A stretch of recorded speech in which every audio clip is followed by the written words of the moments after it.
Cet épisode a une distance de 7,5 km à un pace de 7 minutes 30.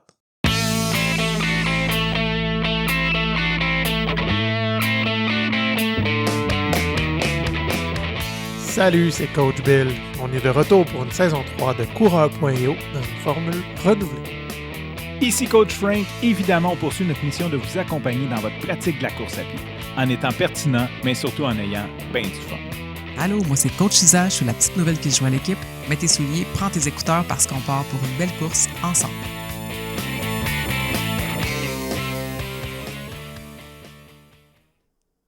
Il y a des jours où ça nous tente juste pas d'aller courir. Chaque mini-raison devient la meilleure raison de la Terre de ne pas y aller, aussi banale soit-elle. Aujourd'hui, on voulait regarder ensemble comment on peut éliminer ça, ces raisons-là, puis vous créer des belles occasions d'aller courir. Mais avant de commencer, moi j'ai la question la plus importante pour toi, Coach Isa. Est-ce que tu as couru cette semaine? Salut Coach Bill. Ben non, j'ai pas couru cette semaine, mais j'ai fait courir des filles. J'ai posé la question sur Facebook, y en a-tu qui aimeraient ça recommencer à courir? J'ai 8 filles, des anciennes demoiselles qui ont répondu oui. Donc, je suis allée en privé, on a créé un petit groupe, puis on recommence à courir plus tôt. Puis toi, Coach Bill, t'as-tu couru cette semaine? Oui, j'ai couru, puis je vais vous faire un suivi en plus sur ma plug d'il y a 2 semaines sur mon aspirateur robot. Il y a tout un lien là-dedans. Là, je vous le dis tout de suite, je retire ma plug à mon aspirateur, puis vous allez comprendre pourquoi. Toute la journée hier, je me disais que je voulais aller courir. J'étais en vacances et puis j'avais des trucs à faire, il y avait des obligations, là, peu importe. Puis vers la fin de la journée où j'avais prévu aller courir, il y avait encore du soleil, il y avait vraiment un beau créneau là, pour que ça fonctionne puis que je profite de la température. Et j'arrive dans la salle de bain en haut et la balayeuse, mon aspirateur robot, a étendu un dégât du chat. Non! Ouais. Là, je vais être comme « Ah, shit, je peux pas aller courir. Je peux pas aller courir, il faut vraiment que je ramasse ça. » Alors, elle avait étendu ça sur la céramique qui était comme rendue mat à grandeur. C'était dégueulasse. Je dis, bon, ben, tant pis, on va nettoyer ça. Mais j'ai fait ça très rapidement. Donc, j'ai fait un beau nettoyage de la céramique en vitesse, à l'eau de javel, let's go, tout était propre, les joints. Je dis, good, j'ai le temps, je vais courir. J'ai raccourci un petit peu ma course, mais au final, j'ai fait ma sortie en short, au soleil. J'étais très content. Ah, c'est parfait. Moi, je pense que j'aurais jeté la balayeuse. Par la fenêtre, j'étais au 2e en plus. Ouais, c'est ça. Ah ouais. Ouais. Pour la satisfaction. Ouais. Mais ça donne un bon sujet d'entrée pour notre sujet d'aujourd'hui. Ben oui, c'est ça. Fait qu'on pourrait y revenir, c'en est une des raisons. Là, on est en duo aujourd'hui, premier duo avec moi puis Coach Isa. Et puis, on s'est payé le plaisir en plus de faire un enregistrement en présence. Fait que ça se peut que le son soit un petit peu différent. On enregistre de chez Coach Isa. Et puis, c'est sûr que pour nous, par exemple, c'est riche. Là, ça donne une proximité, un contact. C'est pas mal plus le fun que du à distance. Fait que première expérience comme ça d'enregistrement en présence. J'aimerais ça commencer par un petit shout-out à... On a parlé de Caroline il y a 2 épisodes aussi. Puis Coach Frank avait dit, ben non, le shout-out, il va pas à Caroline, il va à son ami qui lui a suggéré le podcast. Et j'ai obtenu l'information parce que Caroline m'a réécrit pour dire que c'est son ami Judy. Et ce qui me fait beaucoup rire, c'est que Caroline a écrit « shoot-out » à mon ami Judy. Fait que clin d'œil à Coach Frank qui dit « shoot-out ». Alors, c'est ça. Fait que c'est Judy qui a partagé à Caro notre podcast. Continuez de le faire si on l'apprécie toujours. Puis là, moi, mon shout-out, parce que là, tu m'as mêlé avec shoot-out puis shout-out. Là. Mon shout-out, moi, ça va à une demoiselle qui nous a écoutés puis qui nous a fait un beau commentaire. Ce qu'elle disait, c'est qu'elle trouvait ça super touchant d'entendre notre histoire, qu'après nous avoir écoutés, ça donne l'impression, ça donne le sentiment qu'il n'y a pas de limite, tant qu'il y a de l'effort puis de la douceur. Puis quand vous m'avez invité à me joindre à vous autres pour le podcast, j'avais ça comme intention vraiment d'aller toucher le cœur des gens puis d'aller chercher l'aspect douceur de l'entraînement parce que on est trop souvent dur avec notre corps quand on s'entraîne. Fait que si on est capable d'avoir de l'effort puis de la douceur en même temps, clairement, il n'y a pas de limite. Merci Marc-Claire. Moi, je vais te dire objectif atteint, Isa, parce que le flot de commentaires qu'on a eu cette semaine qui était tous dans cet axe-là. Les gens qui étaient contents de découvrir ton histoire, d'entendre justement ce volet-là plus bienveillant, douceur, même si ça peut être difficile, s'entraîner, c'est dur, courir, c'est pas facile, on va se le dire, on a chaud, on sue, on a mal. mais il y a moyen que ce soit amusant, doux, puis qu'on soit satisfait à la fin de tout ça. Aujourd'hui, on voulait parler des raisons pour pas courir. C'est quoi nos fameuses raisons, nos meilleures raisons pour pas courir? Il y en a plein. Puis là, on a gratté super large, que ce soit au niveau physique, l'environnement, logistique, mental, tout ce qui peut nous donner une raison de pas y aller. Comme une balayeuse qui ramasse le caca du chat. Ça fait être une bonne raison de dire « de la merde, je reste en maison ».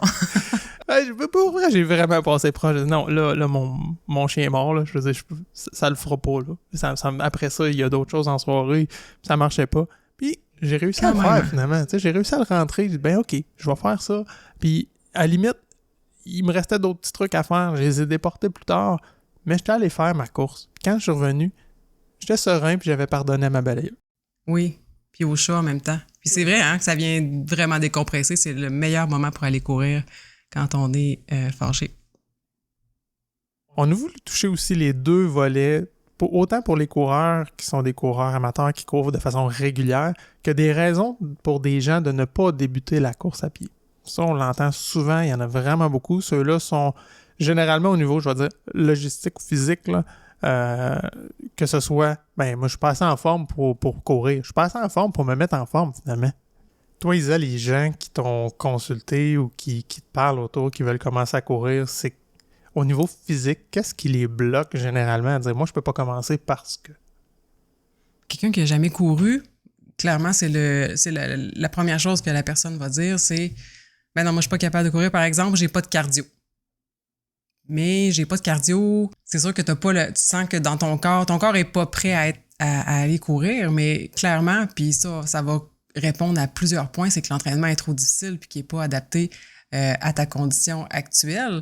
C'est sûr, si tu pars courir puis que tu cours pendant 5 minutes en ligne puis probablement beaucoup trop rapidement, c'est sûr que tu vas sentir que tu n'as pas de cardio, mais si tu pars super lentement à côté de quelqu'un qui marche, parce qu'on peut courir à une vitesse de marche, puis tu fais la distance entre deux poteaux électriques, il y a vraiment une différence. Puis je te dirais que on dit souvent l'expression du vélo, ça se perd pas. Tu as déjà fait du vélo, tu vas voir, tu rembarques, tu reprends ça. Mais à la course, c'est pas tant ça, par exemple, parce qu'il y a tout l'aspect des chocs au niveau du membre inférieur, au niveau des jambes, ce qui fait que quand on recommence à courir, puis qu'on se dit « hey, j'ai pas de cardio », ben ça se peut que tu n'aies pas de cardio si ça fait 2 ans que tu n'as pas couru. Tu peux pas reprendre 100% où tu as laissé. Mais il faut que tu sois indulgent, tu te donnes le temps, puis que tu recommences, comme tu dis, un petit coup, là, entre 2 poteaux de téléphone, puis c'est ta réussite du jour. Tu pars avec ça, puis le lendemain, ben t'en feras 2 poteaux de téléphone, puis 3, puis à un moment donné, ça va être des coins de rue. Mais nécessairement, tu sais, si on l'a dit 1000 fois, faut y aller de façon graduelle, être indulgent, puis repartir. Mais je pense que quand on repart, c'est encore pire. Quelqu'un qui n'a jamais couru, à la limite, il sait pas à quoi s'attendre, puis il n'y a aucune notion de performance dans sa tête. Il sait pas, entre guillemets, là, je vais dire, tu sais pas ce que tu vaux. Versus quand tu reviens d'une blessure, tu sais ce que tu as déjà fait, ce que tu as déjà réussi à faire, ce que tu cours. Ça, c'est dur. Là, c'est dur d'y aller mollo. Fait que je pense que les gens vont se dire, tant qu'à pas être capable de le faire comme je le faisais avant, j'irai pas. Ça, c'est tough, là. Faut vraiment que tu te parles, tu te dis, OK, si je veux retrouver mon niveau d'avant, je dois refaire mes étapes, je dois y aller tranquillement et je vais le retrouver, mon niveau d'avant. C'est juste qu'il faut que je sois patient. Mais ce bout-là, faut quand même que tu... Je pense que ça dépend de ton ego, là, mais tu sais, moi, là, après mes blessures, il fallait que je ravale un peu. Ouf, ouais, ça va être slow, là. Ça sera pas long, là. Je ferai pas mon 5 km aujourd'hui, c'est pas vrai, là. Je vais aller faire 800 mètres, 1 km, puis ça va être ça, là. Puis c'est bien correct, dans le fond. Puis l'inconfort physique, comme tu dis, quand on commence, on subit, mettons, les sensations physiques qui sont là, on les accepte, puis on évolue, puis à un moment donné, on devient confortable. C'est le fun d'aller courir, puis de pas d'avoir d'inconfort, puis d'essoufflement vraiment extrême. Mais justement, quand tu as goûté à ça, une course, justement, on pèse du bonheur, où tu es super confortable, pas trop essoufflé. Là, quand tu repars, suite à une blessure, tu vas les vivre, ces inconforts-là, l'essoufflement, la sensation de ne pas être capable de reprendre ton souffle, les jambes lourdes. C'est vraiment décourageant, mais ouais, fait que j'aime ton point. Le fait de commencer et de recommencer, c'est vraiment pas la même chose. Il y a une nuance. Au niveau de l'énergie aussi, plein de gens disent « Ah, moi, j'ai pas d'énergie pour ça. Aller courir. » Qu'est-ce que tu dis à ça? Effectivement, on n'a toutes pas assez d'énergie pour aller courir. Puis surtout quand on se lève le matin, hein, on vient de se réveiller, clairement, on n'a pas d'énergie pour aller courir. Mais j'imagine que tu l'as expérimenté, là, Bill, là, de commencer à courir. Ça nous donne plus d'énergie. Sur le moment, si du moment je sors, je fais ma sortie, quand je reviens, j'ai déjà plus d'énergie. Mais au fil du temps, à force de s'entraîner, on se découvre une nouvelle énergie là, dans notre quotidien, dans notre concentration, dans notre travail, qui est de façon plus prolongée. Là. Toi, Bill, tu réponds quoi à ça? Je te dis, j'ai pas d'énergie pour aller courir. Ben moi, je trouve que c'est solidement énergisant. C'est vraiment paradoxal. Puis ça, il faut le vivre pour le croire, mais le sport, c'est vraiment énergisant. Ça éclaircit l'esprit. Tout est plus léger après. Parce que est-ce que physiquement, j'ai plus d'énergie après qu'avant? Probablement pas. Par contre, la perception qu'on a, c'est ça. C'est d'être beaucoup plus énergisé, justement, parce que le stress baisse, on est plus léger. Il y a une fierté qui s'installe aussi après avoir fait le sport ou la course. Puis c'est ça qui génère un sentiment de « Hey, j'ai de l'énergie tout d'un coup, qu'est-ce qui se passe? » J'étais morose, j'étais un peu... j'avais juste le goût de faire la lave sur le divan. Puis finalement, j'étais allé courir, puis je reviens, puis j'ai du gaz, puis j'ai le goût de faire plein d'affaires. Mais c'est ça, c'est toute la fierté, les hormones aussi qui sont sécrétées après un effort exigeant comme la course, qui fait que mentalement, c'est tellement plus léger qu'on a le feeling d'avoir du gaz et d'être capable d'attaquer à peu près n'importe quoi. Là. Fait que là, ça m'amène à te demander, si, mettons, je te dis, je suis hangover, je peux pas aller courir, qu'est-ce que tu me réponds? Hey, ça est bonne pour vrai, parce que moi, je serais mitigé sur celle-là. Parce que hangover, c'est... Faudrait être prudent sur tout ce qui est acuité mentale aussi, par exemple. Tu sais, si vraiment t'es à côté de tes souliers, là, ça va pas, là, ben le risque de te blesser, il est plus grand, par exemple. Fait que si t'es vraiment pas là, dans le brouillard, sois prudent. Par contre, tu peux y aller pour une petite, ou tu peux aller marcher, ou tu peux juste bouger, ça, je serais jamais contre ça, là. T'as-tu une expérience de course hangover? J'ai envie de te dire, j'en ai quelques-unes.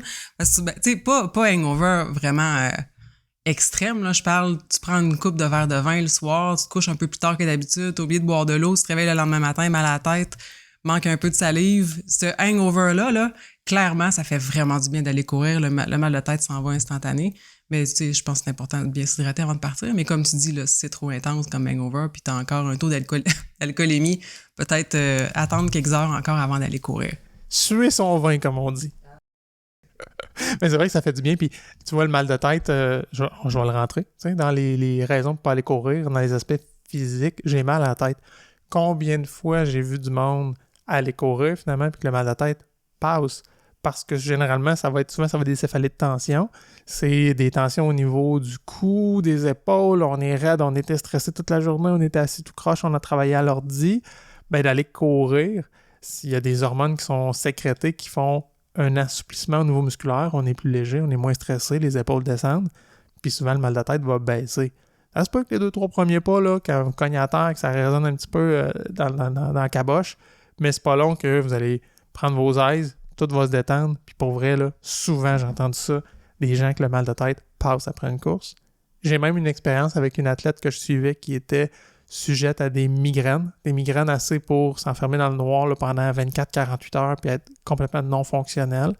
Puis depuis qu'elle a intégré la course, j'allais dire au quotidien, là, mais dans son quotidien, les épisodes de migraineuses sont beaucoup plus rares. On est passé de, mettons, une par mois ou 2 mois à une par année à peu près. Là. Fait que méchante différence, juste parce que l'intégration du sport régulière venait abaisser tout ça puis l'aidait. Wow, vraiment, c'est hot. Puis ce qui m'amène aussi, c'est un peu dans le même sens, d'être trop raqué pour retourner courir si on étire à un moment donné trop les entraînements. Ce qui m'amène à parler d'être raqué, c'est un peu le même phénomène qui se produit. Le fait d'être raqué n'empêche pas nécessairement d'aller courir. Au contraire, justement, la circulation sanguine va être augmentée, puis il va se créer un assouplissement au niveau musculaire, puis ça va venir aider, au contraire, à la récupération, vu que ça l'amène plus rapidement tous les nutriments nécessaires pour réparer les micro-déchirures qui se sont produites à l'entraînement précédent.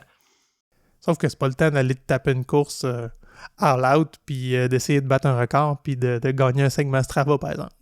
Exactement. Finalement, ça nous amène à dire, ça prendrait un plan, ça prendrait un coach. Ça prend un coach, mais oui.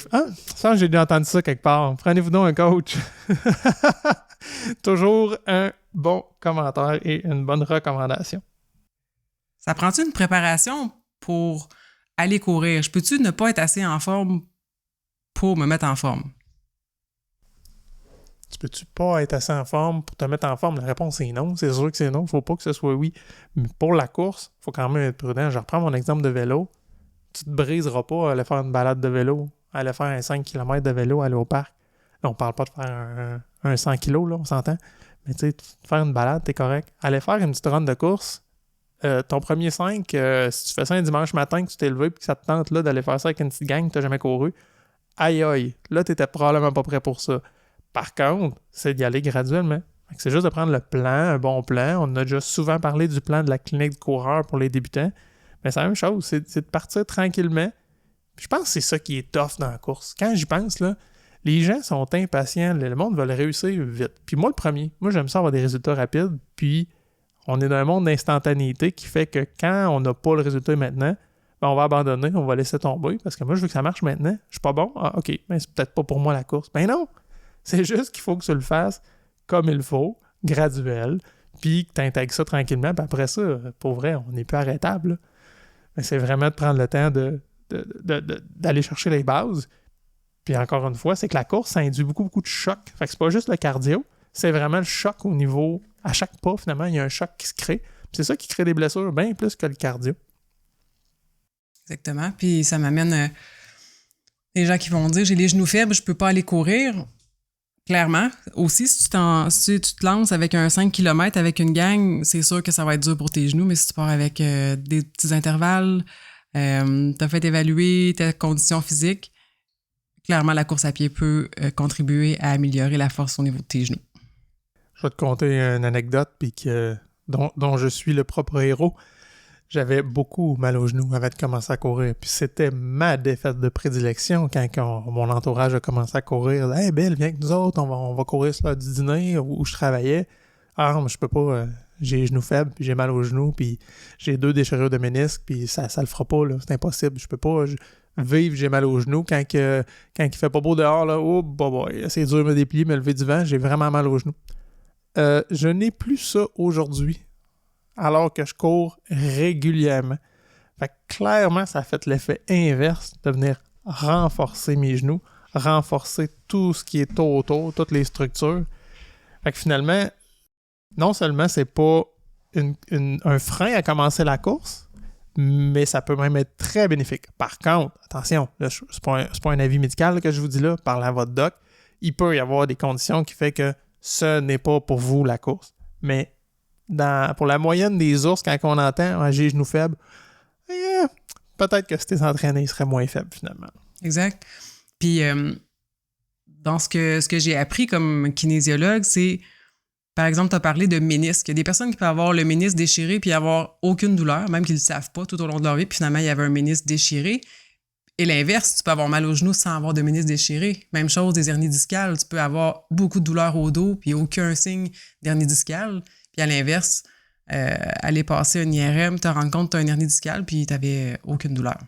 Hey, j'ai l'impression qu'on fait l'anthologie de mon cas parce que j'ai une hernie discale. Et puis, je me suis rendu compte que, encore une fois, ça me faisait du bien au dos d'aller courir. Par contre, quand je fais le cave puis que je pars en fou, que je fais trop de volume d'une semaine puis que j'ai pas géré une progression intelligente, j'ai mal au dos.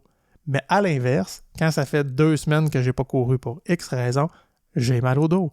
Il y a vraiment un sweet spot entre les deux où juste de bouger intelligemment, de pas aller au-delà de mes limites, mais de bouger, de pas être inactif, pour vrai, ça fait juste du bien. C'est les périodes où je suis le plus confortable. J'ai pas de misère à te croire. Ça fait 3 semaines que je suis sur le divan. En fait, j'ai pas le droit d'aller m'entraîner, puis je commence à avoir mal un peu partout. C'est fou, hein? On fait rien, puis tu vois, je fais rien, j'ai plus mal à rien faire qu'à bouger.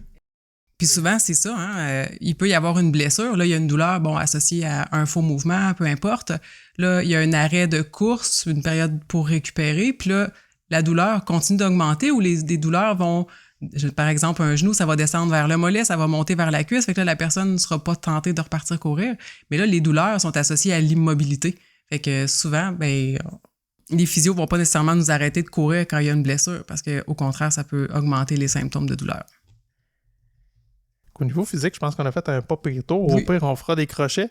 J'ai goût de parler de l'environnement. Puis... Allons-y. Il fait trop froid. Il fait trop chaud. Il vente. Il vente pas assez. Il vente pas assez, ouais, c'est ça. Il pleut. Tu sais, les runs où tu pars, là, puis tu dis « Aïe, aïe, je vole aujourd'hui, mais qu'est-ce qui se passe? » Et là, tu vires de bord pour retourner chez vous. Oh my God, oui. Fuck, j'ai le vent en face. J'avais le vent dans le dos. C'est pas tout moi qui générait cette énergie-là. Je te dirais, moi, c'est le pire élément de la température qui me dérange, le vent, avoir le vent d'en face. Qu'il fasse chaud, qu'il fasse froid, c'est vraiment difficile d'avoir le vent d'en face. Moi, j'étais un gars de chaud plus que de froid. Cet hiver, j'étais gâté. Là, on a eu un hiver tellement clément. Mais je le tolère, je m'habille mieux. Mais pour vrai, le froid, c'était plus tough. Le chaud, amène-en, ça me dérange pas pantoute, là. La pluie est un autre aspect. Ça, c'est une autre anecdote. Je coachais un groupe de course et dans les premières semaines, on était printemps-été. Puis, il y en a un qui me disait hey, « la semaine prochaine, il annonce de la pluie. On fait quoi? On va annuler? » Hein? Pardon? Ben non, on va venir courir. Ah, on va courir en dedans sur des tapis? Non, on va aller courir dehors. Là, je lui demande ton 10 km que tu es inscrit à l'automne, là. Quelle température il va faire à l'automne dans 6 mois? Est-ce que tu le sais? Ben non. OK, s'il pleut, tu vas faire quoi? Tu vas y aller pareil, tu sais? Ah oui, ben il faut que tu ailles pratiquer tes courses de pluie, il faut que tu les ailles faites. Tu te rends compte, oh, finalement, tel gilet, quand je le mets, quand il pleut, aïe aïe, ça mérite les titines ou mes bas, ces bas-là tout trempent, ça marche pas, ça me fait des ampoules aux pieds. Fait qu'il faut les faire, il faut les tester, ces courses de pluie-là. Exact. C'est vraiment le fun. Pour vrai, l'idée de sortir sous la pluie, c'est clairement désagréable. Là. Mais quand tu pars pour courir, ça fait à peine 3 minutes, t'es parti. Une fois que t'es un peu imbibé d'eau, ça va super bien. Mais encore là, il y en a eu une course cet automne qu'on a fait toutes les deux, sans se le dire, là, puis pas ensemble, sous la pluie. Puis l'élément le plus difficile, c'était pas la pluie, c'était pas le froid, c'était le vent, justement, que j'ai trouvé. Mais c'est vraiment agréable de courir sur la pluie. Puis il me semble qu'il y a une petite fierté de mettre une petite photo sur Facebook. J'étais allée courir, puis tout le monde a regardé dehors. OK, c'est parce qu'il mouille à Sio. Une petite fierté de plus. Mais le même groupe de courses dont je parlais tout à l'heure, peut-être 8-10 mois plus tard, il y a une journée de pluie qui s'annonçait. Puis tout le monde était unanime. Ils m'ont dit « Hey là, j'espère qu'il n'y aura pas d'orage parce qu'on va aller courir, puis il n'est pas question qu'on aille en dedans. On veut aller dehors. » Fait que là, ils souhaitaient pas... La pluie, c'était plus un enjeu, là. Il fallait pas qu'il y ait d'orage pour que j'annule le cours parce qu'ils voulaient aller courir Puis c'était pluie, pas pluie, on y va, puis on sort, là. Puis comme tu dis, imbibé, au bout de la ligne, là, quand tu cours, tu vas venir qu'à générer de l'eau de toi vers ton gilet. Fait que c'est juste que tu viens tremper plus vite parce qu'elle vient du ciel. Mais au final, c'est la même expérience. Tu viens que tu finis que ton gilet et tu trempes pareil. Exactement. Fait que c'est de sortir, c'est d'un coup de sortir, mais moi aussi j'ai des courses de pluie qui sont mémorables. J'aime le bruit blanc que ça fait, la pluie, l'espèce de... Je sais pas, ça crée une espèce de bulle. Moi, j'adore ces courses-là, mais c'est le coup de sortir. Au niveau des parcours aussi, c'est sûr que ça peut faire une différence. Là, on a parlé de la température, mais quand on parle d'environnement, est-ce que c'est une journée tough, puis je suis raqué, justement, ben, va peut-être pas te taper une grande côte, là. C'est peut-être le temps de prendre un petit parcours plat, de faire ça facile. Puis même, je dirais, d'aller chercher un parcours un peu plus carte postale quand ça va pas. Juste exactement. Tu sais, déjà, tu sais qu'elle va être tough, ta course. T'es sur le bord de la choker. Ben, t'es peut-être mieux. Hey, je vais aller courir sur le bord du fleuve. Il va y avoir du monde, il va y avoir des marcheurs, il va y avoir des bateaux. Ça va être cool. Fait que ça, c'est déjà, tu viens de t'occuper l'esprit. Puis ça te donne pas mal plus le goût d'y aller que de la choker. Ouais, t'as l'aspect parcours, j'ai pas le temps, faut que je me dépêche. Ben là, tu pars directement de chez vous, puis tu fais ton petit parcours que tu connais. Puis l'autre, que tu manques de motivation parce qu'on sort courir, même si on n'a pas de motivation. Le petit, j'aime ça, ton trajet carte postale, là, effectivement. Puis là, t'as dit quelque chose qui m'a vraiment accroché. J'ai pas le temps. Ouais. J'ai pas le temps. Ça, là, c'est la raison entre toutes les raisons, je pense qu'on entend. Moi, j'ai pas le temps. Ouais. C'est comme combien de temps tu passes ton cellulaire à scroller Facebook, des téléséries que tu écoutes sur Netflix sur ton divan, le nombre, la quantité phénoménale de temps que tu passes à faire des choses inutilement, puis ça prendrait 4 fois moins de temps à aller faire une petite course, là. un épisode sur Netflix, hein. C'est le temps d'une course, on s'entend? Ouais. Fait qu'au pire, faut que tu le mettes dans tes oreilles. Non, le mieux, c'est d'écouter un podcast. Haha! Mais, effectivement, au pire, tu le mets dans tes oreilles, tu vas l'écouter pareil, ton épisode de Netflix. Tout à fait. Puis je n'ai parlé souvent, pour moi, le génie, je pense, sur tout ça, c'est de créer du temps, de trouver des moments où ça perturbe pas votre horaire, puis qu'on est capable de rentrer un entraînement comme ça. Pour moi, c'est beaucoup le midi. Puis, je l'ai nommé tantôt, j'ai été en vacances cette semaine. Pour vrai, là, à chaque fois, je me fais des idées de mes vacances. Hey, je vais me faire des semaines phénoménales de kilométrage. J'ai du temps. Je vais y aller à l'heure que je veux. Ben, c'est pas ça qui se passe. Pour vrai, là, c'est jamais ça qui se passe. Ça me rentre pas dans la tête, là, mais c'est pas ça. Ce qui arrive, c'est que je me lève le matin, puis là, OK, un lift à gauche, un lift à droite. Ah, ben là, il faut aller faire l'épicerie parce qu'on l'a pas fait dans le week-end. En vacances, ça donne rien. On s'est pas préparé comme si c'était une semaine de travail. Je vais avoir du temps cette semaine. OK, mais on va là. Puis là, on n'ira pas faire le Costco parce qu'on ira plus tard. Là, finalement, c'est une autre journée qui s'en ampute. Puis là, il y a 1000 autres projets qu'on avait mis sur la bucket list de vacances. Là, ça m'appartient, mais il y a une certaine culpabilité de partir courir quand tout le monde est à la maison. Même si on n'est pas en train de faire quelque chose. Il n'y a pas d'activité familiale, mais ouais, je me trouve égoïste des fois de je vais partir, je vais aller courir, mais là, je vais laisser les filles tout seul. Faut oser le faire, ça c'est une chose, mais ça dépend de la relation que vous avez chez vous.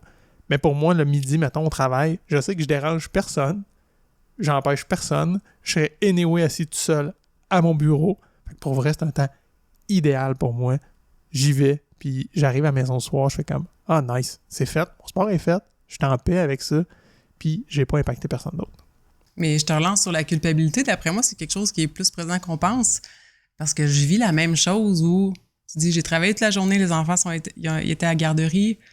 Puis là, il faut que je reparte courir. Puis là, moi, j'ai des jumeaux de 3 ans, puis ils commencent à le dire, non, maman, pas courir. Puis ils me voient m'habiller, là, ils reconnaissent mon manteau des demoiselles. Puis, ouais, clairement, je me sens coupable de sortir courir, puis des fois, je vais avoir tendance à sortir plus tard, justement, quand ils vont être couchés ou le matin tôt alors qu'ils sont pas réveillés. Mais, tu sais, ça me fait penser à quand tu es en avion, puis, tu sais, ils nous le disent, il faut que tu mettes le masque à toi-même avant de le mettre à quelqu'un à côté de toi, si ça te sauve la peau. Je pense que c'est très pertinent à ajouter dans son quotidien. Puis, de toute façon, on le passe notre temps sur notre cell, fait qu'on devrait se sentir coupable de passer notre temps sur notre cell à la place de jaser avec les enfants ou avec notre conjointe. C'est bien d'aller courir, de pas être là physiquement en plus, de pas être là mentalement. Je pense que c'est pire d'être sur son cell. Hey, t'as raison, pour vrai, je pense qu'on se voit pas aller, puis finalement, on génère peut-être plus de frustration à être là, mais pas être tout là, que de pas être là pendant tout. Puis en plus, on est en forme, on revient, on est de bonne humeur, on est fier. Quoi, des fois, on n'est pas fier d'une sortie, mais c'est une autre histoire, on est plein d'énergie, puis on est prêt à starter la journée. Moi, t'as-tu dit c'est le midi? Moi, c'est le matin que je préfère faire mes sorties. Je trouve que ça commence bien la journée, ma sortie est faite, j'ai pu y penser. S'il y a des imprévus, c'est pas grave, mes trous, je vais pouvoir les prendre pour ça. Donc, je me lève plus tôt. C'est difficile, des fois, de se mettre le cadran, mais de toute façon, que je me lève à 6h ou à 6h30 ou à 5h30, ça fait le même effet quand mon cadran sonne. Là. Ça n'a aucune différence, là, peu importe l'heure à laquelle il sonne. Fait que j'aime mieux aller faire ma course le matin. Moi, quand je le fais le matin, ça prend beaucoup de préparation pour que ça fonctionne. Parce que là, les raisons pour pas y aller s'enchaînent. Là. Ça va être une après l'autre. Là. Vas-y donc. Écoute, c'est facile à snoozer, là. Mettons, je me dis, je vais aller faire ma longue, mettons, le matin, parce qu'on a un gros programme, tout ça. Je vais mettre mon cadran, mettons, 5h30.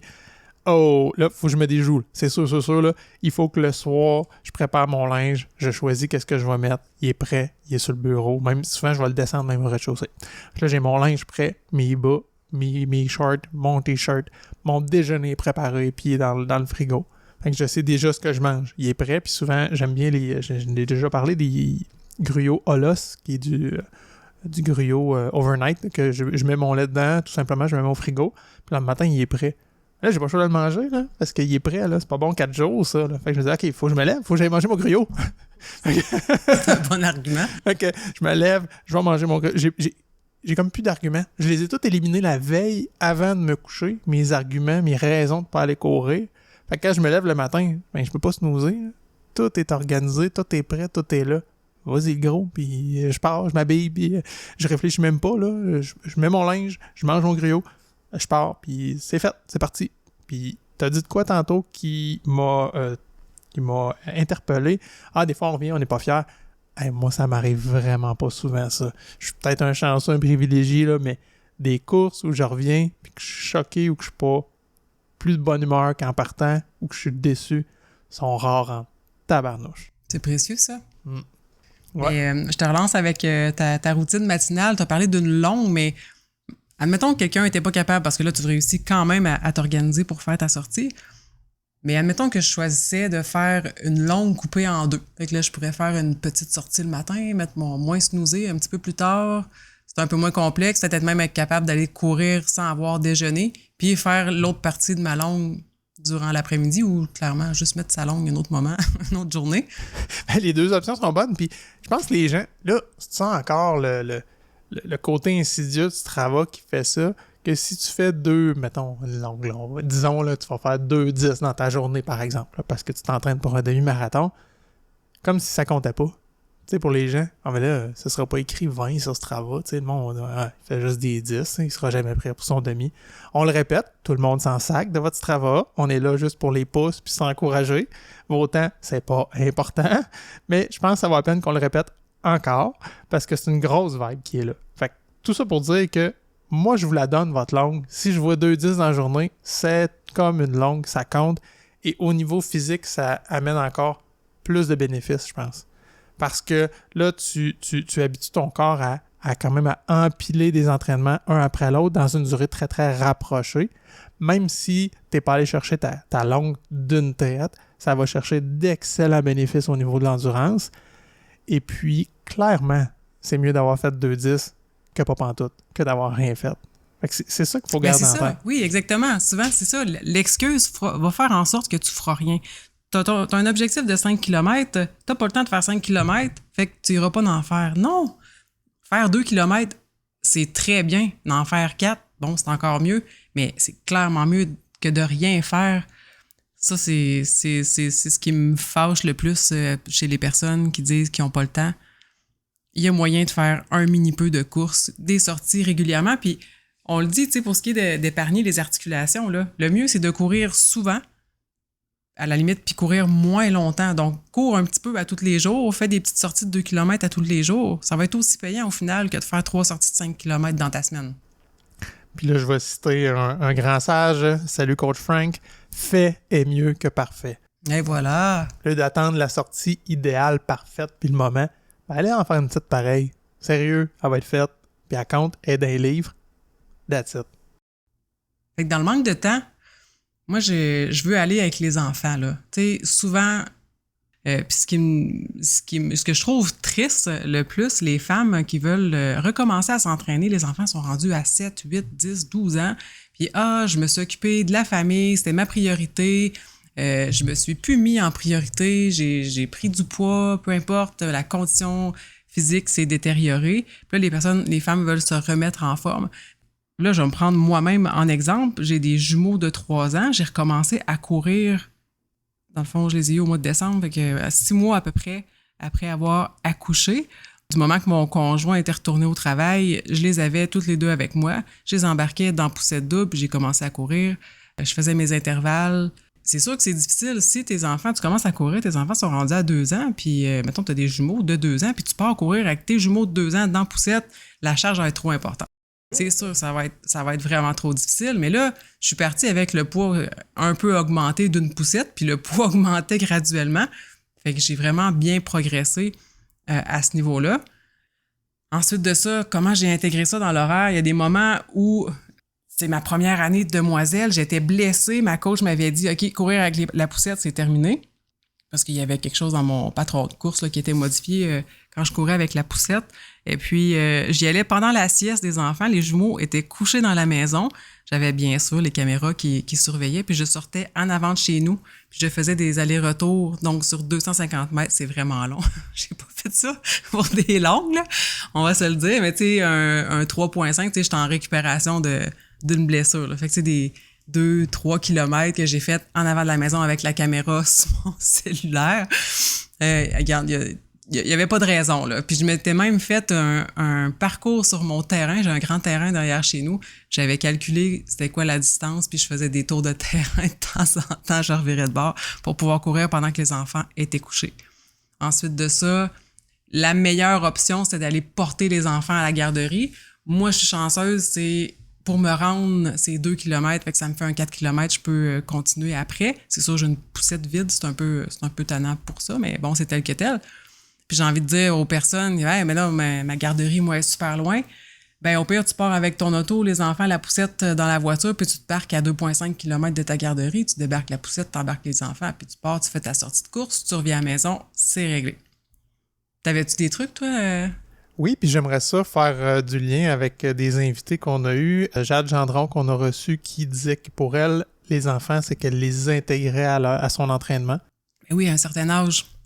Oui, tout à fait, que ce soit courir des petites portions avec elle ou en vélo. C'est Catherine cette semaine que j'ai vu passer sur Facebook, une de nos auditrices qui a fait sa sortie à la course et qui, ses enfants étaient en vélo. C'est génial, ça fait du beau temps en famille comme ça.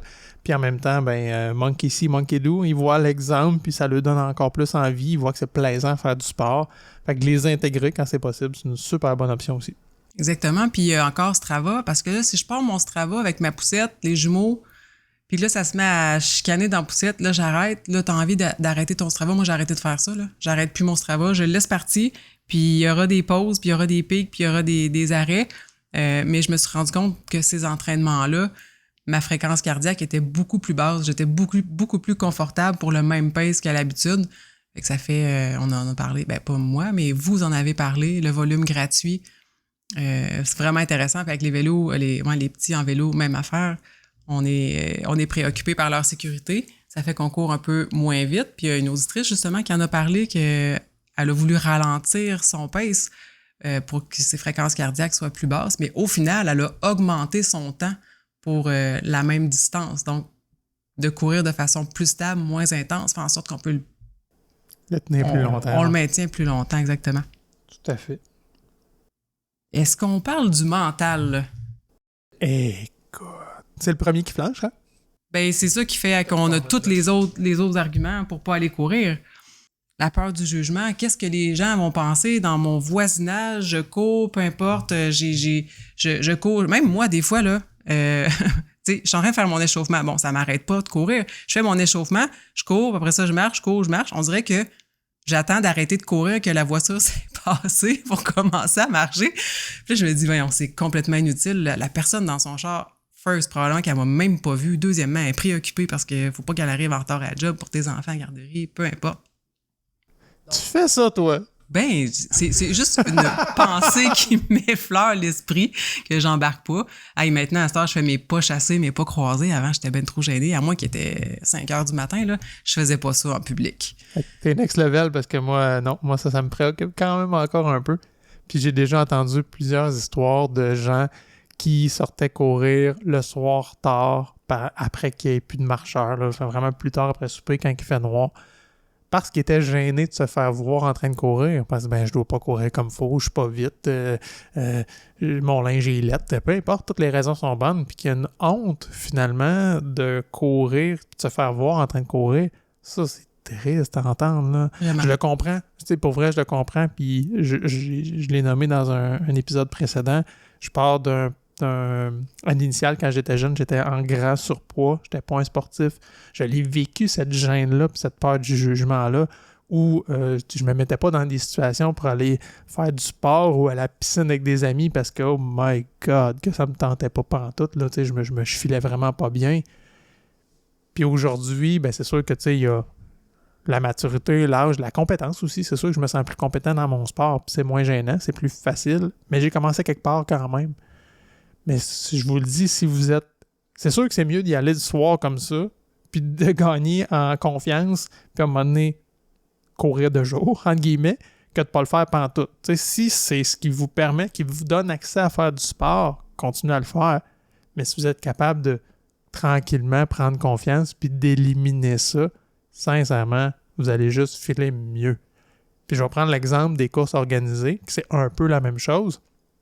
Combien de fois des gens qui commencent à courir, je dis « Hey, viens, on va aller à la course. » Par exemple, une que j'adore dans notre coin, qui est la Série du Diable, qui est une course incroyablement motivante. Il y a des gens qui vont le marcher très lentement, Puis il y a des records qui se font à cette course-là. Puis ces deux types de coureurs-là sont capables de cohabiter et de s'encourager mutuellement. Moi, je trouve ça magnifique.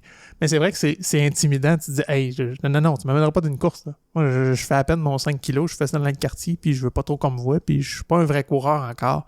Non, viens, tu vas voir, tu vas avoir du fun. Puis les gens sortent de là, généralement, ils font comme, wow, il y a quelqu'un qui me connaît pas, puis qui m'a tapé dans la main, puis qui m'a encouragé. Ben oui.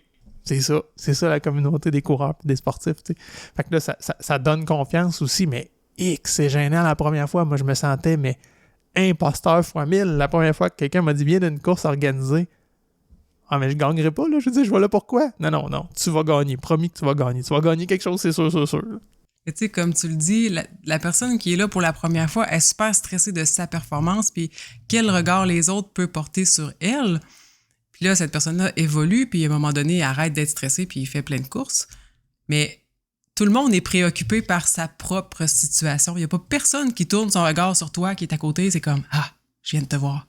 T'as pas d'expérience. T'as jamais... » Non, la personne s'en fout. Elle est en train de penser à « Je suis assez en forme. J'ai-tu bien mangé un matin? J'ai-tu bien bu? Ah, ma bouteille d'eau, mon chandail, est-tu bien installé? » Fait, clairement, la personne, premièrement, les gens, puis même dans ton quartier, probablement qu'ils ont d'autres préoccupations que de te regarder toi qui cours sur le trottoir.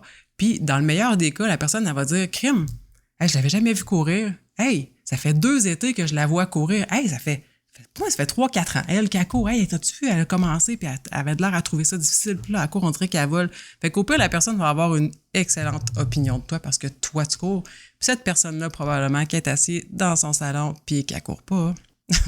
Clairement. Finalement, c'est ça.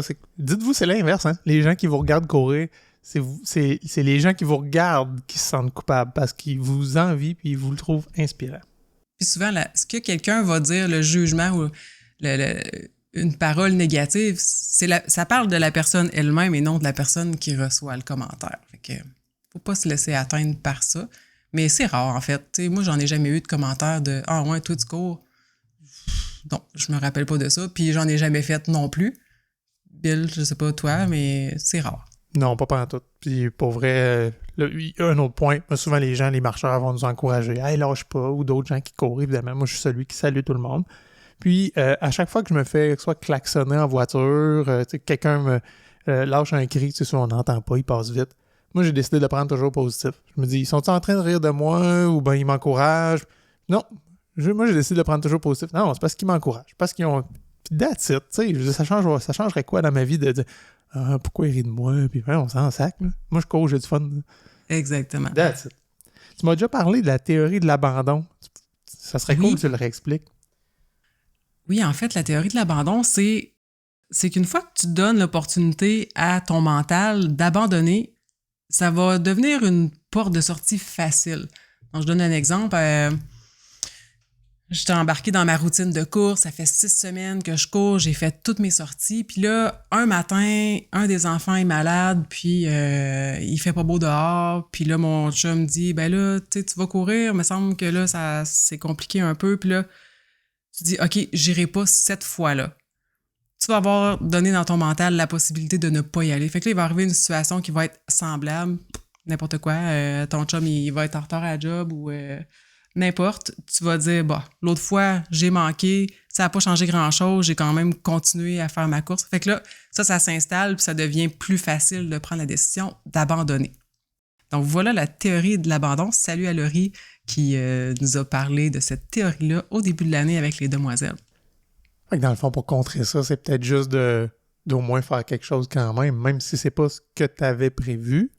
Ben, au lieu de, mettons, tu avais un 6 kilos dans ton plan, tu dis « Ah, ça rentre pas. » Mais sors pareil, va faire 2-3. C'est pas une sortie manquée. C'est 2-3 de plus que rien. Hein. C'est ça, puis tous les gestes vont avoir été posés. Tu vas t'être habillé, tu vas avoir mis tes souliers, tu vas être sorti à l'extérieur. Ça, le mental va le moins l'enregistrer. Je vais te conter une anecdote aussi. Ma blonde, elle, quand elle sent que ça va glisser comme ça, puis qu'elle est sur le bord de pas y aller courir, elle se déjoue. Elle le dit elle-même, elle se déjoue. Fait que là, elle va s'habiller en course. Puis là, elle va partir, elle va commencer à cuisiner. T'allais pas courir, elle dit « Hey, parle-moi en bas. » Elle est habillée, tu sais. Puis là, à un moment donné, elle va mettre ses souliers, elle va prendre ses pompes, des pompes pour l'asthme. Puis là, Ouais, là, j'ai comme plus de raison, là. Fait que comme, elle se déjoue, puis tout le long, là, ça peut durer des fois 15 minutes, comme ça peut durer 2 heures, là. Mais tranquillement, elle est comme en train de se préparer, puis tout abattre les raisons qui feraient qu'elle irait pas. Puis à un moment donné, elle fait comme, ouais, là, j'ai la niaiseuse. Faut que j'aille, tu sais, tout est prêt, tout est là. J'ai tout fait, là. Fait que, OK, elle y va. Puis ça marche souvent, pour vrai. J'aurais pas nommé ça comme ça, mais je pense que je le fais aussi. Ouais, je peux être longtemps habillée, puis j'ai chaud. À un moment donné, t'as trop chaud, tu te dis fuck, je m'en vais dehors. Tant qu'être rendu dehors, je vais courir. T'inquiète. C'est vraiment bon. Hey, ça me ramène à un point que je voulais parler. Tu sais, on parlait que c'est une activité qui est trop difficile. Puis on a parlé des débutants, mais pour ce qui est des coureurs qui courent depuis longtemps, c'est quelque chose qu'on peut transposer dans plein de choses dans notre vie. Rappelez-vous que c'est temporaire. Donc, quand tu cours, puis t'es pas bien, t'as des jambes lourdes, t'es fatigué, peu importe, t'as mal à la tête, c'est temporaire, OK? Ça va finir dans pas très longtemps. Fait qu'on dirait que s'accrocher à cette idée-là aussi, ça vient plus soutenable. Moi, il y a une théorie que j'aime bien aussi qui est comment je peux baisser le coût, entre guillemets, là, le coût d'un entraînement. Ça fait qu'est-ce qui m'empêche de le faire, mon entraînement, puis comment je peux l'éviter ça, comme ça, puis que ça devienne facile. Je reprends l'exemple de ma blonde qui s'habille, puis qui prend ses pompes, puis qui sort ses souliers. Ben, tu sais, tranquillement, elle est en train de baisser le coût de sortir. Le fait de, 6 mois, aller au gym, moi, je parle pour moi, là, moi, aller au gym, là, c'est lourd. C'est lourd parce que, OK, faut que j'aille à une heure où il n'y a pas trop de monde parce que je vais être sûr d'avoir accès aux appareils ou accès au tapis, par exemple. Fait que là, faut que je place ça dans l'horaire. Oh, ça vient de m'ajouter une contrainte. Il faut que je prenne l'auto, qu'elle soit disponible, que je prenne l'auto, que je me rende au gym qui va me prendre 15 minutes revenir, que je rentre, que j'aille me changer, que je me rechange après. Tu sais, ça, pour moi, c'est tous des facteurs qui viennent augmenter le coût de mon entraînement. Pas le coût en argent, mais le coût en charge mentale ou en possibilité justement d'avoir des raisons de déraper du plan. Puis la course, pour moi, c'est justement pour ça que ça fonctionne vraiment bien, parce que je mets le pied dehors et je suis prêt à courir maintenant. Que je sois chez moi, au travail, en visite, chez des amis, en voyage, je peux le faire n'importe où. Fait que j'ai éliminé ce coup-là finalement en disant, je sors puis je cours. Je me fais inviter des fois, hey, on va te jouer au badminton. Hey boy! Là, vite, là, c'est un peu lourd. Là. Je dis, OK, mais là, quand est-ce qu'on va y aller? Puis quand est-ce que ça t'adonne? Puis il faut réserver un terrain. Puis où c'est qu'on va? Puis, tu sais, ça va me prendre 3 heures pour aller jouer 1 heure parce que faut que je me rende, que je sorte mes affaires qui sont dans le fond du sous-sol. Tu sais, ce coût-là, pour moi, il est élevé puis il vient me gosser un peu. Alors que je suis tellement rodé au niveau de la course, mais c'est tellement facile, là, ça l'a abaissé finalement ce coût-là d'une sortie de course qui est super bas pour moi parce que j'ai mis toutes les facilités autour. Genre, une autre excuse qui vient de me popper comme ça, il y en a qui trouvent ça plate courir. Puis j'étais de même au début, je trouvais ça plate. J'avais beau mettre de la musique ou des podcasts, peu importe, je trouvais le temps long, mais il y a moyen de courir dans d'autres contextes, par exemple, faire de la trail. Puis ce qui m'a fait aimer la course, c'était les courses style bootcamp puis X-Men Race avec des obstacles. C'est comme ça que j'ai commencé à intégrer la course. Donc, il y a des moyens que ça soit intéressant puis trippant. Tout à fait. Puis, il y a un autre petit concept que je voulais vous parler. Tu as parlé tantôt de la théorie de l'abandon. Je pense qu'on peut faire un autre petit spin là-dessus.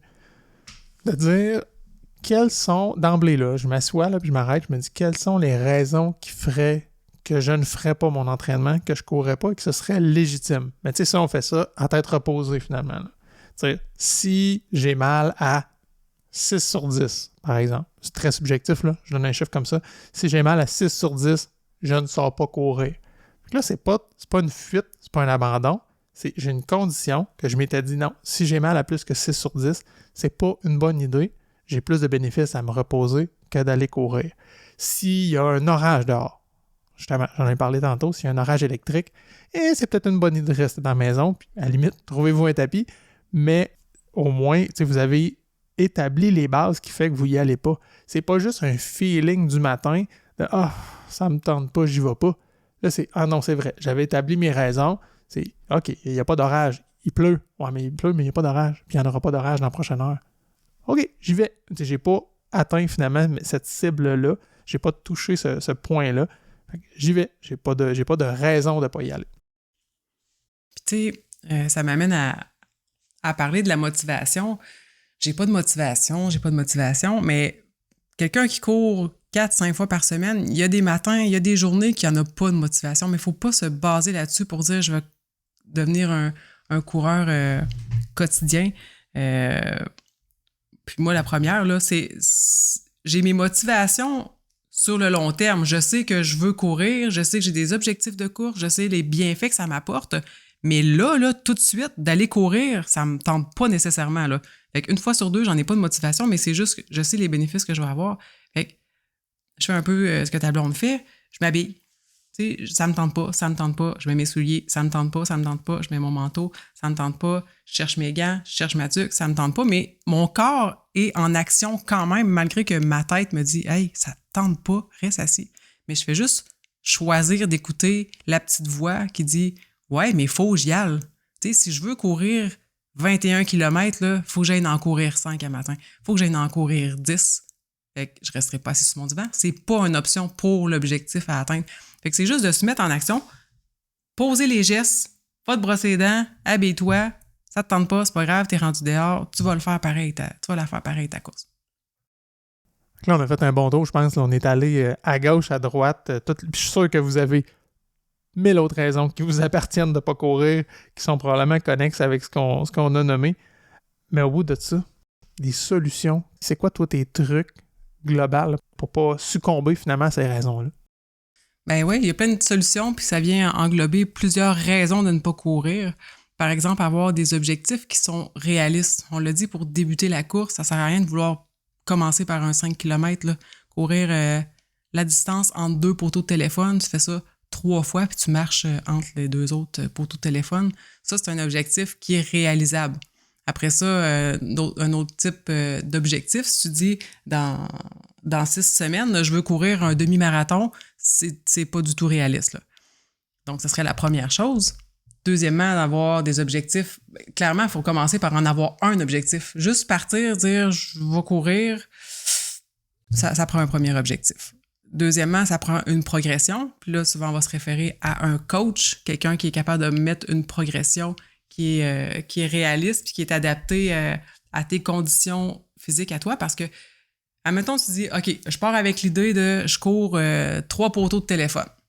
Mais là, le lendemain, cours-tu ou tu cours pas? Puis là, mettons que tu décides que tu cours le lendemain, tu refais-tu encore 3 poteaux de téléphone ou t'en fais 6 ou 8 ou 14? Quand est-ce que tu arrêtes de faire un poteau de téléphone puis tu fais 2 poteaux? Tu sais, tout ça, c'est une progression qu'il faut qu'il soit progressive. Puis ben, les coachs, ils sont là pour ça. Je t'écoute, puis ça va être de plus en plus tough, par exemple, programmer tes entraînements parce que on va être rendu qu'on va caler de courir en 2 tours de cellulaire parce que des poteaux de téléphone, ça commence à être moins ça, là. Ah ben là, on gère rendu là. Il reste des poteaux électriques, on est correct. Même si c'est pas des poteaux de téléphone. Ah, les bonnes fontaines. Ouais, aussi, bonne idée. Ouais, il y en a sur ma rue, je serais correct avec ça. Après ça, ben déjà, ce que je viens de parler, de ne pas se fier juste sur la motivation, développez-vous une routine. Dire, je m'habille même si je ne suis pas motivée. As-tu d'autres pistes de solutions? Non, moi c'est bon. Je pense qu'on les a traités comme pas mal au fur et à mesure que moi je les ai nommés la raison, puis nommer comment moi ou comment je vois qu'on peut la contrer. Je rappelle que si vous avez un coach, gênez-vous pas de lui partager tout ça aussi, parce que c'est pas juste son rôle n'est pas nécessairement juste de vous donner un plan statique. Il peut vous aider dans la logistique. Coach Frank en a parlé dans un épisode récent que même lui, il n'avait pas pensé. Il y avait une semaine un peu tough pour l'horaire. Il en a parlé avec son coach. Son coach, il a tout réorganisé ça. Puis des fois, c'est soit qu'il va réorganiser l'horaire ou qu'il peut même arriver avec des propositions. Moi, ça, j'adore faire ça avec les gens. Quelqu'un qui me dit « Ah, mais j'aurai pas le temps de courir cette semaine. » J'ai une athlète que je suis, elle dit « Ah, ben je vais être à Montréal 3 jours. » « OK, mais t'as-tu accès à une douche? » « Ouais. » « OK, ben parfait, on va te placer une petite course à Montréal. » « Ah ben oui, c'est vrai. » Fait que tu sais, de venir défaire ce mythe-là, finalement, que la personne ne peut pas courir. Fait qu'encore une fois, un coach qui a un regard externe comme ça peut vous aider dans la logistique et pas juste purement dans votre plan de course. En même temps, il faut être coachable aussi. Oh! Parce que là, si tu demandes des conseils, puis si tu fais dire, ben va courir sur ton heure de dîner, puis tu dis, ouais, j'ai pas assez de temps, mais que toi, t'es figé dans l'idée qu'il faut que tu parcours 5 km, mais ton coach va te dire, ben fais-en 3. Il faut être coachable. Ça, c'est un sujet pour un épisode complet, d'après moi. On s'en fait un. Suis-je coachable? Genre des témoignages. Ah, wow. C'est bon. As-tu quelque chose cette semaine à plugger à nos auditeurs, Isa? Hey, oui, c'est une coach des demoiselles, Joanie, qui m'a dit d'aller la voir quand je vais être prête à recommencer à m'entraîner, qu'elle va prendre en main au moins le début de ma réintégration à la course. Alors, merci, Joanie. Bill, toi, t'aurais-tu quelqu'un que tu voudrais plugger? Ce sera pas quelqu'un, moi, ça va être quelque chose. Et puis là, je vais être un peu à côté de la plaque parce que je vais vous plugger un article d'hiver. Okay, j'étais encore accroché parce que je viens les acheter. Je me suis acheté des leggings chez Decathlon. Ça, pour la petite histoire, ma blonde haït ça, que je mette des leggings de course. Elle trouve ça laid, un gars à leggings. Mais moi, je suis bien dans mes leggings et c'est confortable l'hiver. Puis ça, vous le savez, moi, dès que je peux mettre des shorts, c'est sûr que je vais être en short. C'est pas pour le look que je les mets, mais c'est vraiment pour le confort. Et les leggings de chez Decathlon, ils ont un petit sentiment de compression, juste le bon niveau d'isolant de chaleur. Moi, je suis excessivement bien. Il y a un zip aussi au bas de la cheville pour bien les placer puis que ça embarque bien par-dessus mes bas. Ils sont juste géniaux à un prix qui est très raisonnable. Alors, les leggings de Decathlon pour finir l'hiver, mais j'ai quand même hâte de les ranger pour l'été. Là. Je ne le cacherai pas. Hey, j'aurais jamais pensé à ça, qu'un gars n'oserait peut-être pas mettre de leggings, parce qu'on est tout le temps en leggings, les filles, mais hey, clairement, là, des genres de culottes de sport là, qui flottent, hey, c'est donc bien inconfortable. Pas vous autres, mais limitez-vous pas à ça. Allez chercher justement des leggings chez Decathlon. En plus, ils sont accessibles. Côté prix, là, c'est le fun, Decathlon, comme boutique. Hey, fait que, wow, super. Belle plug. Sur ce, qu'est-ce qu'on dit à nos auditeurs?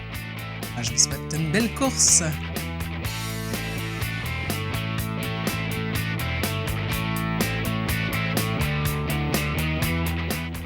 Ici Coach Frank. Avant de vous quitter, si vous avez aimé cet épisode, une bonne façon de nous aider, c'est de partager cet épisode avec un ami. Bien sûr, vous inscrire au podcast, nous laisser un review 5 étoiles et un commentaire sur Apple Podcasts ou Spotify serait énormément apprécié. Okay guys, like and subscribe.